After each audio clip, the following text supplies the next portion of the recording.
Shalom, shalom, a paz do Eterno seja com todos os irmãos que a partir de agora estão acompanhando esse vídeo.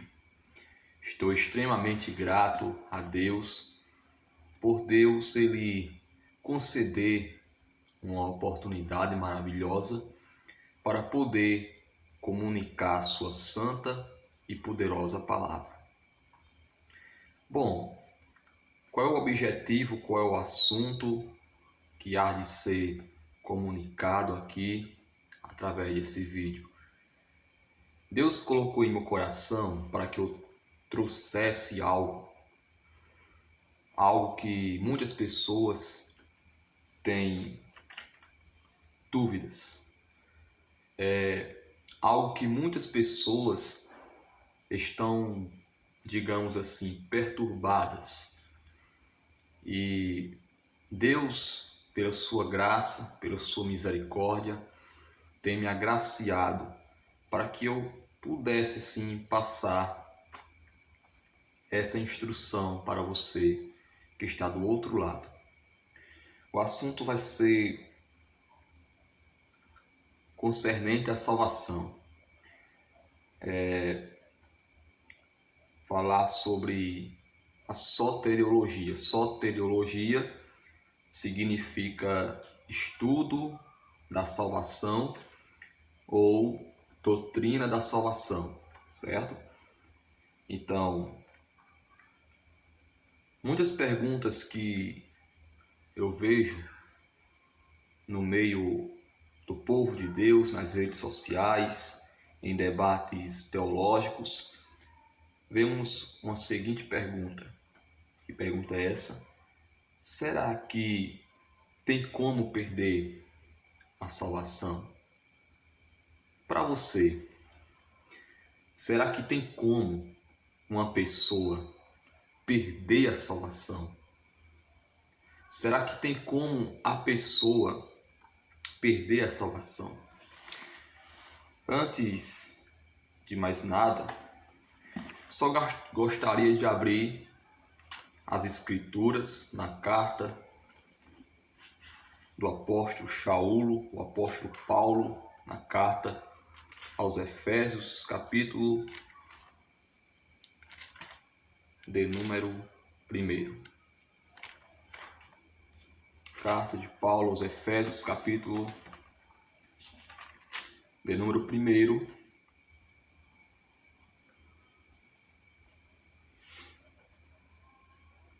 E o versículo 4. Essa Bíblia é a NTLH, é uma linguagem mais atualizada, mas dá para vocês compreenderem de forma inteligível. Que diz: antes da criação do mundo, Deus já nos havia escolhido para sermos dele por meio da nossa união com Cristo, a fim de pertencermos somente a Deus e nos apresentarmos diante dele sem culpa.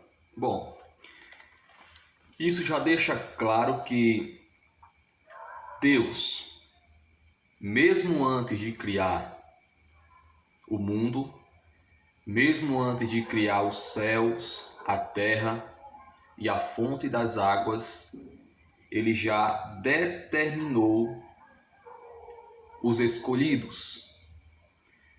Não que ele faça acepção de pessoas, não. Mas Deus, ele, a partir quando ele cria o homem do pó no jardim do Éden, ele dá ao homem uma oportunidade essa para servir. Mas devido ao pecado, devido à ganância, à vaidade, à soberba, o homem tem se corrompido no seu pecado. Por isso que, para nós sermos salvos, o escolhido a ser salvo, ele já sabe que, independente de qualquer coisa, ele sabe que o Espírito Santo está nele e o Espírito Santo está preparando essa pessoa para a salvação. Efésios 2:8, somos salvos por meio da graça de Deus.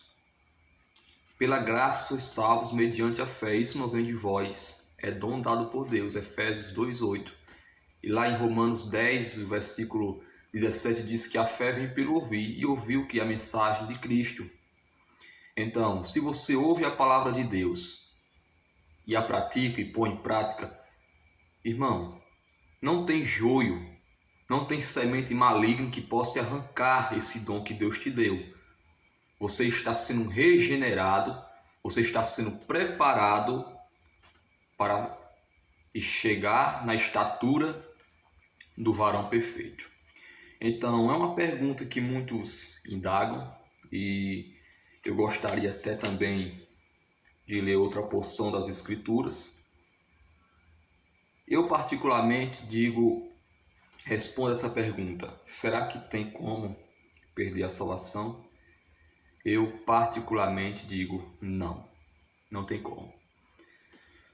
Mas por que, irmão, você diz que não tem como perder a salvação?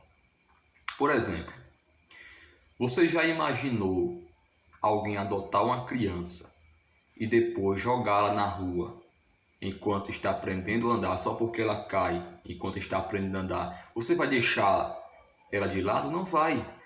Assim somos nós. Nós, quando aceitamos a Jesus, nós já começamos a fazer parte da família de Deus. Através do nosso compromisso com Jesus, nós pertencemos à família de Deus. Uma pergunta simples: você já viu um filho deixar de ser filho? Não. Você já viu um pai deixar de ser pai? Não. Você já viu uma mãe deixar de ser mãe? Não. Um parente deixar de ser parente? Um irmão deixar de ser irmão? De maneira nenhuma. Assim é Deus para conosco. Assim é Deus para conosco. Então, irmãos, nós que somos salvos, nós não podemos perder a salvação. Uma vez salvo, salvo para sempre. Se seu nome está carimbado, se seu nome está registrado no livro da vida, de acordo com a presciência, com a determinação do Elohim de Abraão, de Isaac e Jacó, você está escrito lá. O que Deus decretou na tua vida, o que Deus decretou para o nosso destino, está reservado. Não adianta diabo nos tomar. Mas, irmão, você segue a linha calvinista? Eu respeito quem segue João Calvino, eu respeito quem segue Jacob Arminio, mas eu sigo a Bíblia Sagrada, e a Bíblia Sagrada ela reforça o pensamento de João Calvino. Então, meus irmãos, eu respeito todos que creem, mas eu quero apenas deixar a minha ideia. Com respeito a todos os líderes do Brasil e do mundo, mas tem alguns líderes que ensinam que se você cair, se desviar do caminho de Deus, se desviar da presença de Deus, tem pastores, não quero generalizar, tem líderes que ensinam que você deve se arrepender de novo, para que seu nome possa novamente estar escrito no livro da vida. Não, meu irmão. No caso, quando você peca contra Deus, no caso, quando você cai, se desvia da igreja, da comunhão, do Espírito Santo de Deus, junto com os irmãos, não existe. Se você se arrepender, se a sua consciência estiver em Deus, você será como um filho pródigo. O filho pródigo não deixou de ser filho, apesar que ele, rebelde, partiu para uma terra longínqua, desperdiçou sua herança, foi tratado dos porcos, desejava comer das alfarrobas dos porcos, sentiu remorso, sentiu arrependido e quis revoltar para a presença do Pai, ou seja, ele quis reconciliar. Quando nós estamos caminhando e nos desviamos da presença de Deus, quando nós sentimos em voltar, o seu nome, desde a primeira vez, desde antes da fundação do mundo, Deus já te escolheu para ser salvo. Mas você está aprendendo a servir. Então há uma reconciliação. A palavra reconciliação significa voltar, se juntar, voltar a ter união novamente. Então, meu irmão, a vida que nós seguimos, ela é um aprendizado. Estamos no caminho. Se nós cairmos, nós temos um Deus que pode nos levantar pela sua graça e pela sua misericórdia. Então, vamos ler aqui em Hebreus capítulo 6, versículo 4. Como é que as pessoas que abandonaram a fé podem se arrepender de novo? Elas já estavam na luz de Deus, já haviam experimentado o dom do céu e recebido a sua parte do Espírito Santo. Já haviam conhecido por experiência que a palavra de Deus é boa e tinham experimentado os poderes do mundo que há de vir. Mas depois abandonaram a fé. É impossível levar essas pessoas a se arrependerem de novo, pois estão crucificando outra vez o Filho de Deus e zombando publicamente dele. Uma vez eu estava lendo as Escrituras, eu me deparei com este versículo. Eu fiquei um pouco com medo, angustiado. Meu Deus, será que não há chance de eu voltar atrás? O Espírito Santo de Deus me deu a interpretação correta para esse texto. Essa carta aos Hebreus, o autor não se identifica. Muitos dizem que foi o apóstolo Paulo, mas com algumas dúvidas. Não podemos afirmar precisamente. Essa carta, essa epístola, ela foi endereçada aos cristãos que estavam correndo o risco de abandonar a fé. Por quê? Porque tinha alguns membros que estavam ensinando doutrina falsa. Havia alguns falsos profetas no meio do povo que estavam introduzindo algumas doutrinas erradas.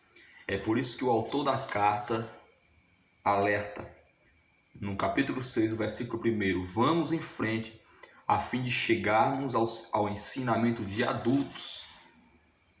Por isso que ele sabia que muitas pessoas, devido às falsas doutrinas, tinham se desviado da presença de Deus. E faz uma pergunta: como é que as pessoas que abandonarem a fé podem se arrepender de novo? O que o autor ele queria dizer com isso? Como pode se arrepender? Porque ele já estava na presença de Deus, já estava no caminho de Deus, tinham provado a boa palavra de Deus, caíram novamente, já haviam experimentado o dom do céu e recebido a sua parte, o Ruach Kadosh, o Espírito Santo, mas abandonaram a fé. É impossível levar as pessoas a se arrependerem de novo. O que ele está querendo dizer aqui é que, de uma forma ou outra, se a pessoa for salva aqui, se a pessoa que caiu, o autor está querendo dizer, se a pessoa caiu, como é que pode estar salvo novamente? Se uma pessoa caiu, somente Deus tratará com essa pessoa. E se essa pessoa retornar, não há uma nova assinatura, não.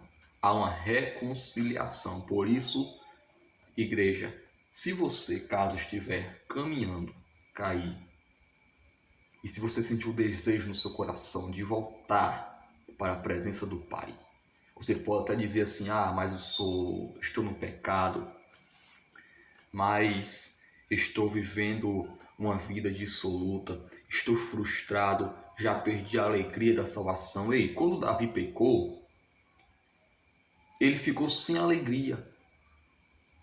O profeta Natan denunciou o pecado de Davi publicamente.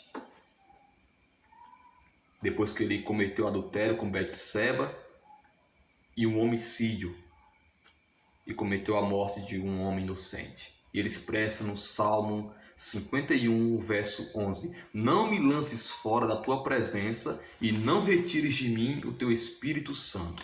Ou seja, ele estava confessando seus pecados e reconciliando para Deus. Tem uma passagem importante que Jesus ele elaborou em Lucas capítulo 15, versículo 11 em diante, sobre o filho pródigo. Nessa parábola vemos que um filho mais novo, ele chegou para o pai e disse: Pai, dá-me parte da herança, que eu quero partir para uma terra muito distante. Então o pai permitiu, deu a herança, repartiu a herança entre o mais velho e o mais novo. Só que depois de alguns dias, o filho mais novo partiu para uma terra bem distante.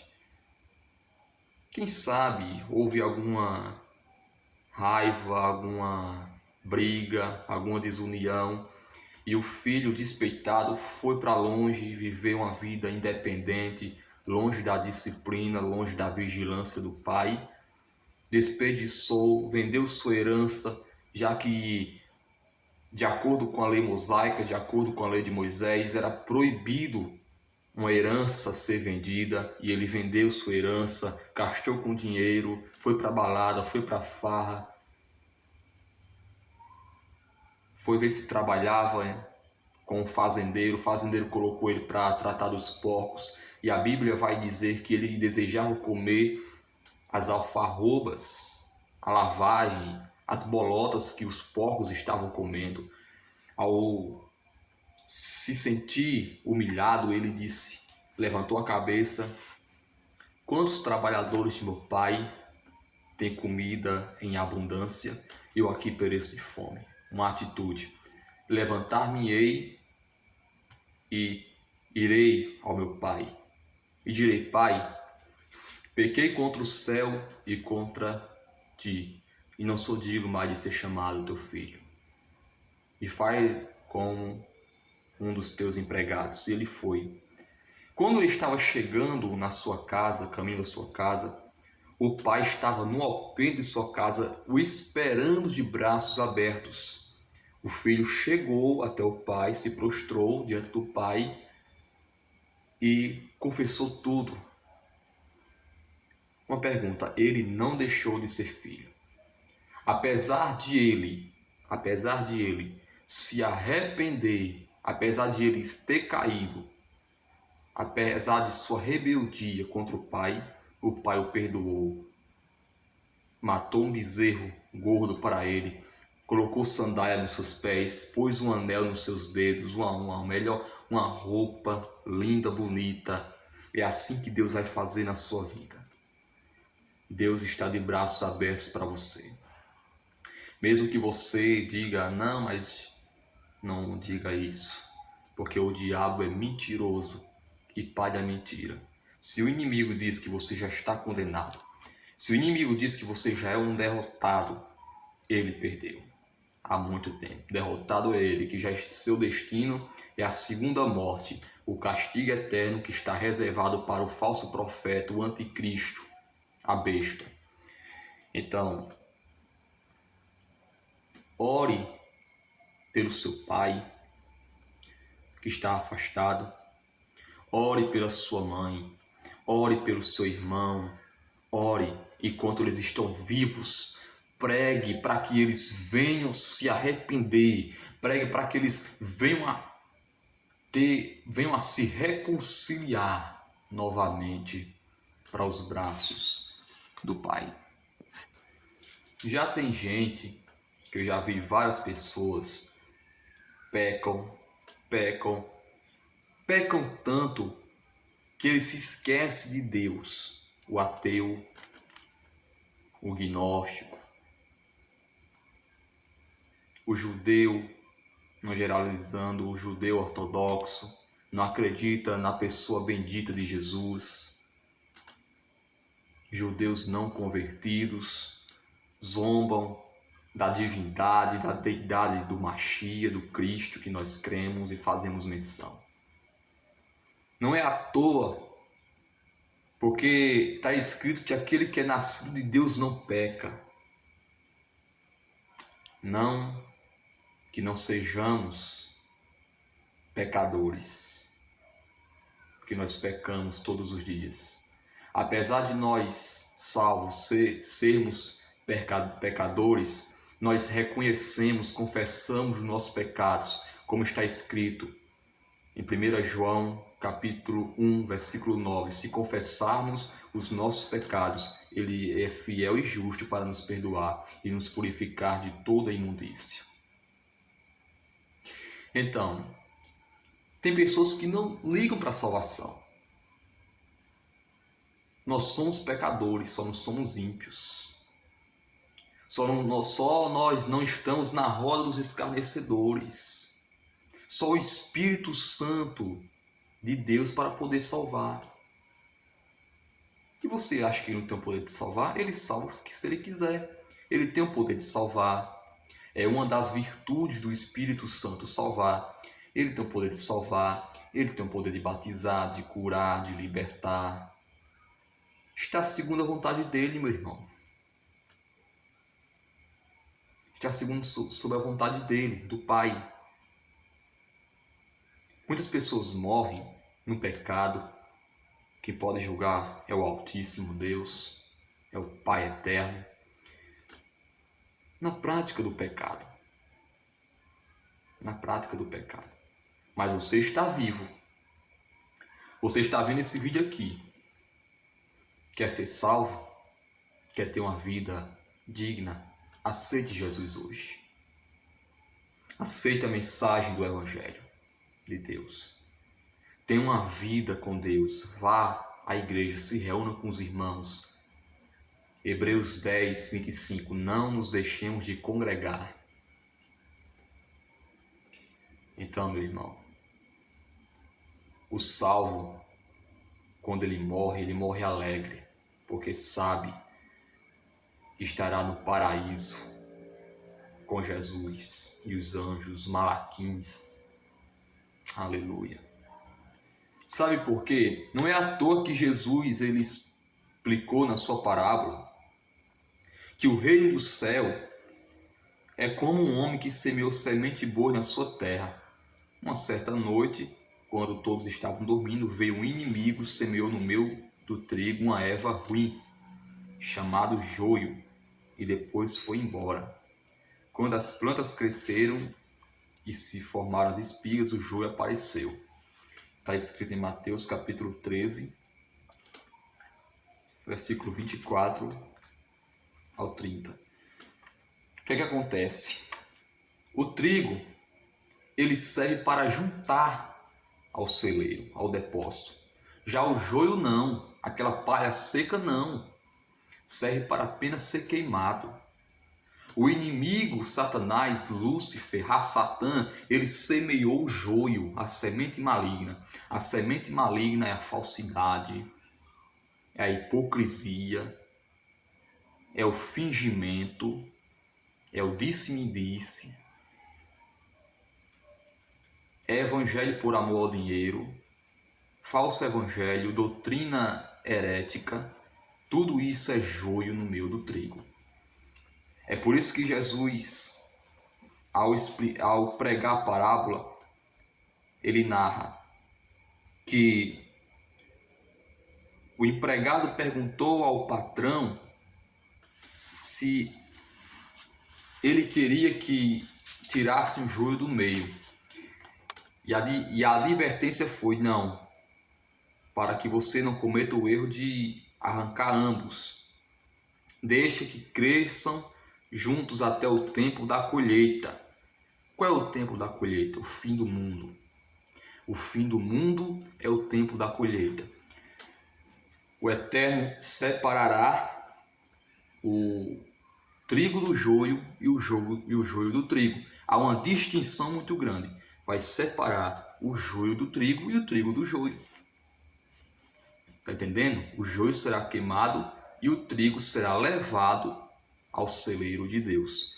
Então, se o trigo será levado, vai haver um julgamento, juízo final,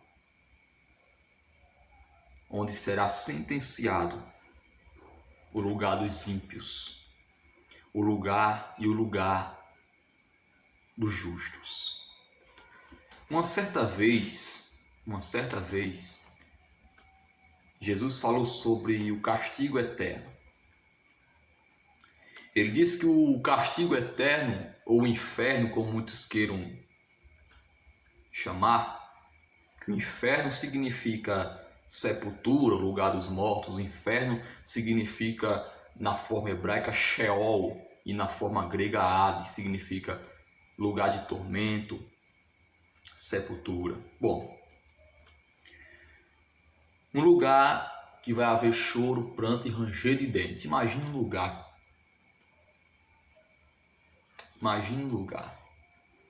onde a dor é para sempre.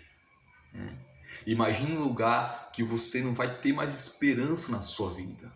Imagine um lugar que você não vai conseguir uma luz. Irmãos, realmente esse mundo pertence ao maligno. Deus está lá em cima, o nosso grande arquiteto, o nosso construtor. Mas o maligno tem plantado na terra o joio para enganar os eleitos de Deus. Nós somos salvos por meio da graça. Graça é o favor imerecido de Deus, outorgado ao homem. Só que o homem, por sua rebeldia, como Lúcifer, ele rejeita. E os seus olhos estão inclinados às coisas dessa terra. Se eu pregar isso para você, eu estou falando para mim mesmo. Para mim mesmo. Depois é para você. Estou aqui com toda humildade, com todo respeito à sua pessoa. Aceite Jesus hoje. Ao terminar esse vídeo, diga: Jesus, me perdoa. Jesus, se eu pequei, quero me reconciliar contigo. Se eu não te aceitei, pede perdão a Ele e pede para Ele escrever teu nome no livro da vida, se é assim que tu creres. Amém? Porque esse mundo, meu irmão, nós estamos no fim dos tempos. Não é tempo de brincar, não é tempo de baixar a guarda. Muitas pessoas olham para mim e veem a aparência jovem, realmente sou muito jovem, mas eu tenho uma chamada ministerial, tenho 20 anos de idade, mas Deus tem um chamado na minha vida de ensinar a palavra. Sou um simples irmão que apenas quer falar do amor de Deus e pregar a sua bendita palavra. Algumas pessoas já me disseram: mas você tão jovem, é tão admirável ver uma pessoa assim, tanto jovem que vive no mundo. Sabe por quê? Diante de Deus eu prego pela graça, eu prego pela misericórdia, porque todos os dias eu tenho que lutar contra a minha carne. Lá em Gálatas capítulo 5, diz que a carne milita contra o espírito e o espírito contra a carne. Então eu estou no auge da mocidade, então eu tenho todos os dias lutar contra a minha carne, vencer minha carne, consagrando a Deus, pedindo perdão, força ao meu Deus, porque não é fácil mesmo. Nós vemos muitos jovens aí perdidos no mundo, mas Deus pode tirar ele de lá e levá-lo para o Evangelho. Deus pode tirar ele daquele lugar e fazer que esse jovem se torne uma pessoa assim como eu sou também. Quando Deus chama, ele se responsabiliza. Então ore a Deus, ore pelos desviados, ore pelos afastados. A salvação de Deus está determinada. Para onde você vai? Para onde sua alma vai? Para o Sheol ou para o Shammai? Que Deus continue abençoando e até o próximo vídeo.